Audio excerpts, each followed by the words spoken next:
আমি বলছিলাম, আল্লাহ কি বলছে? আল্লাহ কি আপনারে বলছে ওয়া ইমিন শাইইন ইল্লা ইনদানা খাযাইনুহু? রব্বুল আলামিন বলেন এই সৃষ্টি জগতের সব কিছু আমি আল্লাহর কাছে, স্টক সীমিত না, হিসাব করা না, বাদ্দা খাযাইন, আমি আল্লাহর কাছে আছে ভান্ডারে ভান্ডারে ভান্ডারে ভান্ডারে, অগণিত, সীমিত নয়, সীমাহীন, হিসাব ছাড়া। ওমা নুনাজ্জিলুহু ইল্লা বিকদারিন মালুম, কিন্তু আমি আল্লাহ জমিনবাসী তোমাদেরকে দিয়ে থাকি, পাঠিয়ে থাকি পরিমাণ মতো, আছে হিসাব ছাড়া, অগণিত, দিয়ে থাকি পরিমাণ মতো। বুঝেন নাই কথাটা? আপনি মনে করেন আপনার যে একটা টেনশন, আমি একটা উদাহরণ দিই, আপনার যেহেতু টেনশন যে আরে আমি মরলে আমার এই 4টা জিফুত 6টা জিফুত, আমি মরে গেলে এরা কেমনে চলবো, ভবিষ্যৎ কীতে হইব তাগো, আহারে আল্লাহ কেমনে কি হইব। আপনি যেহেতু খুব টেনশন, মনে করেন আল্লাহ যদি বলে বান্দা আচ্ছা তোমার জিফুত 4 জন আর তোমরা 2 জন জামাই বউ, এই 6 জনের মোট আগামী 30 বছর বা আগামী 60 বছরের আলুডি দিয়ে লাই। বুঝলেন না মামা? যেহেতু একটা টেনশনে ফিরে গেছো তুমি, তো ঠিক আছে কাঁচা বাজারটা দিয়ে লাই, তোমার যেহেতু তোমার জিফুট টিফুট সহ এই মোট আলু, চাল, তেল, সাবান, হ্যাঁ, পেঁয়াজ, রসুন, আদাগুলো যা দরকার এটি দিয়ে লাই, তাইলে তো তোমার টেনশন কমে গেল।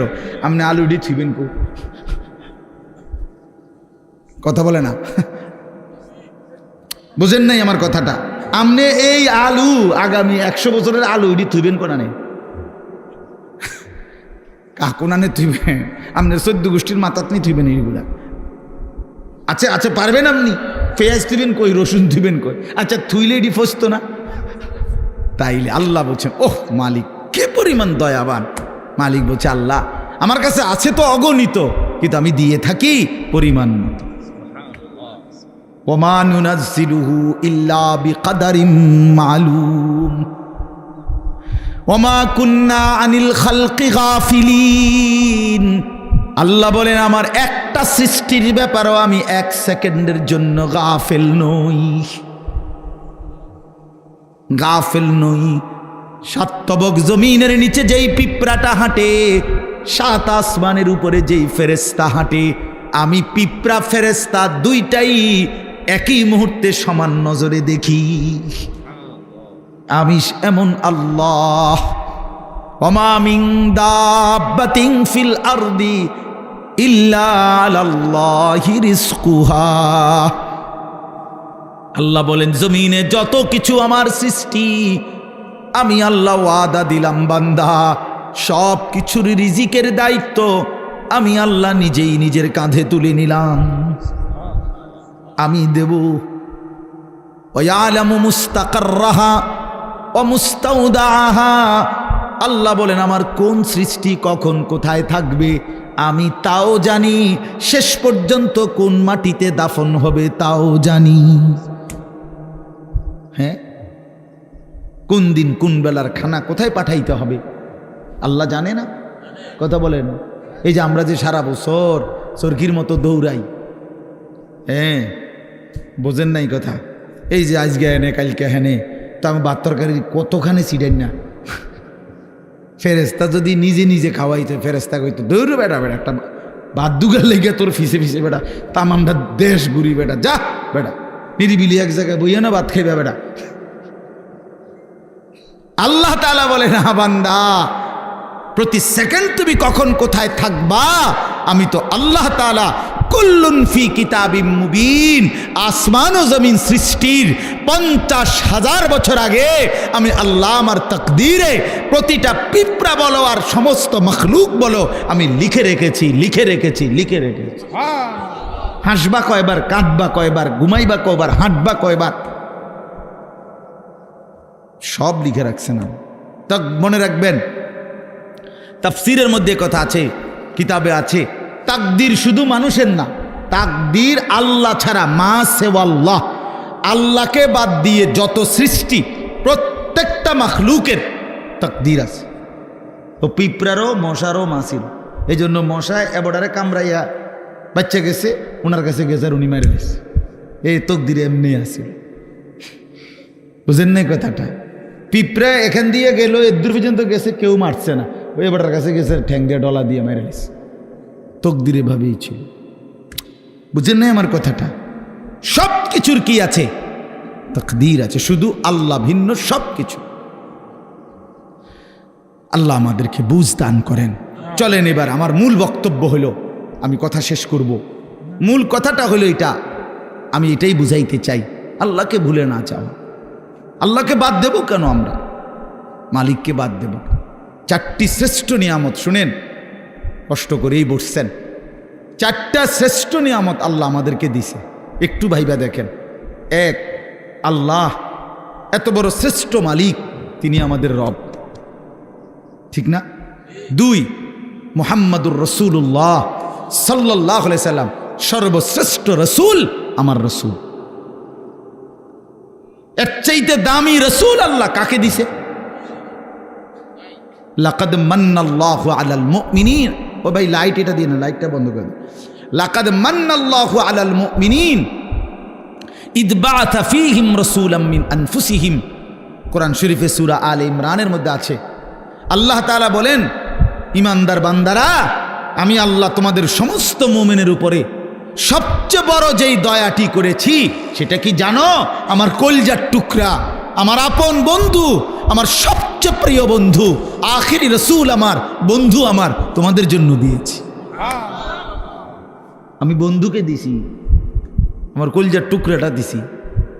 এই আমার এমন বন্ধু, যে বন্ধুরে আদম থেকে ঈসা সমস্ত নবী এবং নবীর উম্মতরা পাইতে চাইছিল, আমি কেউরে দেই নাই, আমার কাছে আগলাইয়া রাখছিলাম সেই প্রথমেই সৃষ্টি করে।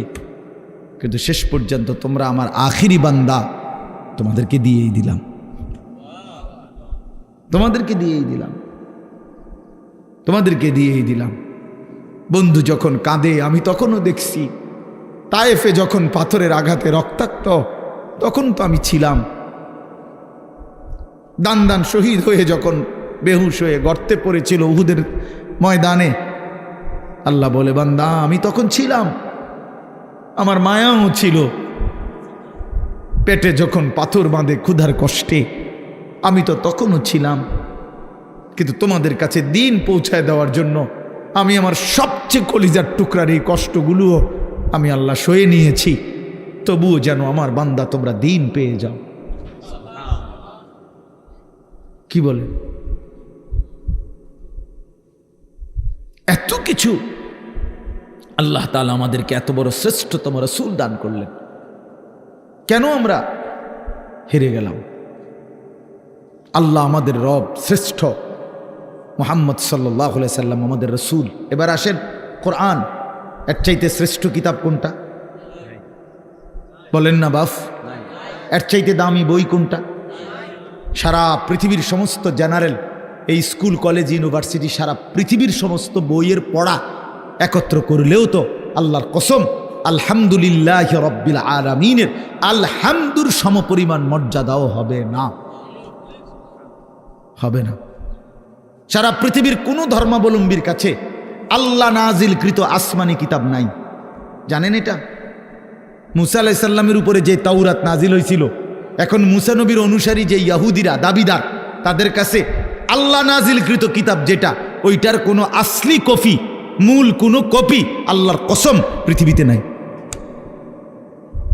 ঈসা আলাইহিস সালামের উপরে নাজিলকৃত যে ইনজিল, যেটা আল্লাহ নাজিল করছেন ঈসা নবীর উপরে, আজকের পৃথিবীর যে খ্রিস্টানরা, গোটা ইউরোপের, তারা দাবি করে তারা খ্রিস্ট, মানে যিশু খ্রিস্ট ঈসা আলাইহিস সালামের অনুসারী, কিন্তু তাদের কাছে আসমানি কিতাব যেটা আল্লাহ নাজিল করছেন এটা নাই।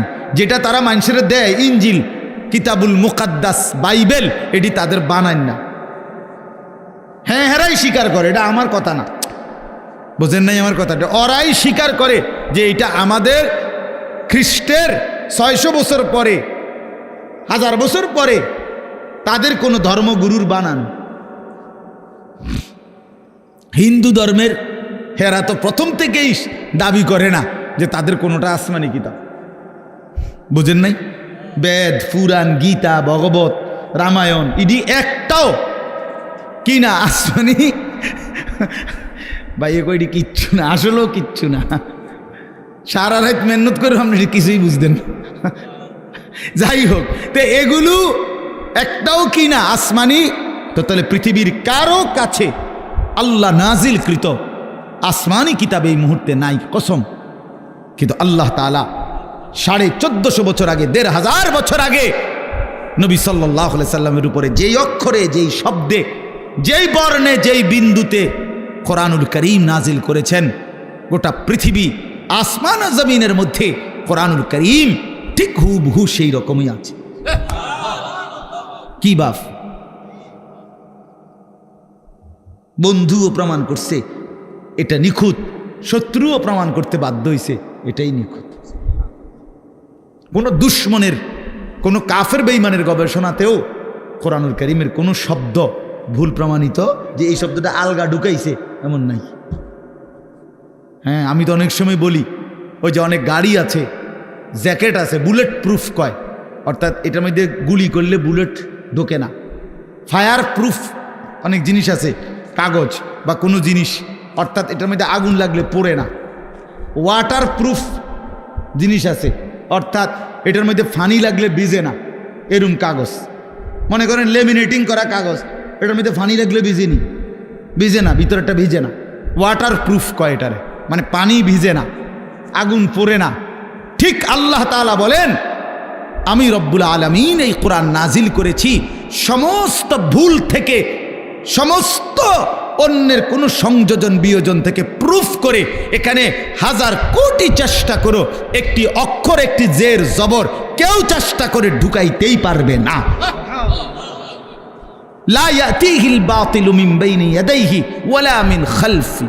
আল্লাহর ওয়াদা এটা, পিছন দিক দিয়ে, আগামীর সামনে কিয়ামত পর্যন্ত, ওই দিক দিয়া, পিছন দিক দিয়া, কোনো দিক দিয়েই আমার কোরআনের মধ্যে কোনো বাতিল, ভ্রান্ত, ভুল কেউ আনতে পারবে না।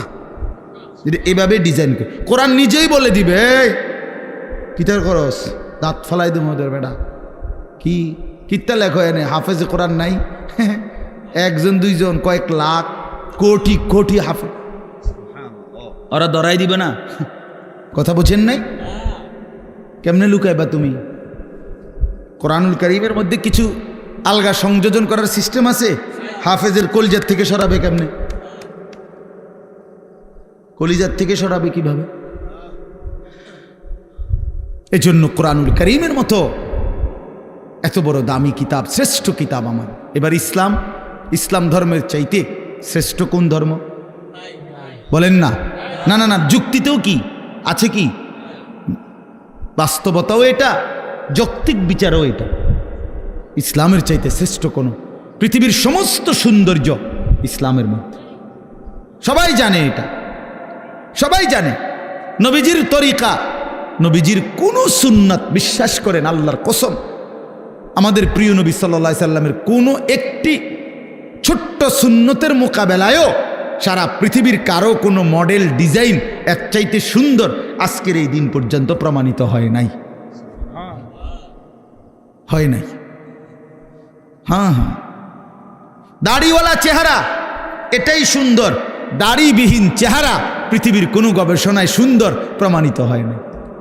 বসে প্রস্রাব করা এটাই সুন্দর, খাড়াইয়া মুতা পৃথিবীর কোন কাফের বেঈমানের গবেষণার মধ্যেও এটা ভদ্রচিত পন্থা, এটা প্রমাণিত হয় নাই।